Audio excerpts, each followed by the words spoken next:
एक सेठ और सेठानी रोज सत्संग में जाते थे। सेठ जी के घर एक पिंजरे में तोता पाला हुआ था। तोता एक दिन पूछता है कि सेठ जी, आप रोज कहाँ जाते हैं? सेठ जी बोले कि सत्संग में ज्ञान सुनने जाते हैं। तोता कहता है, सेठ जी, संत महात्मा से एक बात पूछना कि मैं आजाद कब होऊंगा? सेठ जी सत्संग खत्म होने के बाद संत से पूछते हैं कि महाराज, हमारे घर जो तोता है उसने पूछा है कि वो आजाद कब होगा। संत जी ऐसा सुनते ही बेहोश होकर गिर जाते हैं। सेठ संत की हालत देखकर चुपचाप वहाँ से निकल जाते हैं। घर आते ही तोता सेठ जी से पूछता है कि सेठ जी, संत ने क्या कहा मेरी आजादी का? सेठ बोले, आजादी का पूछते ही वो बेहोश हो गए। तोता कहता है, कोई बात नहीं सेठ जी, मैं सब समझ गया। दूसरे दिन सेठ जी सत्संग में जाने लगते हैं। तब तोता पिंजरे में जानबूझकर बेहोश होकर गिर जाता है।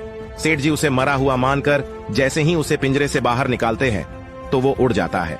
तब संत ने सेठ जी से कहा कि देखो, तुम इतने समय से सत्संग सुनकर भी आज तक सांसारिक मोह माया के पिंजरे में फंसे हुए हो, और उस तोते को देखो, बिना सत्संग में आए मेरा एक इशारा समझकर आजाद हो गया।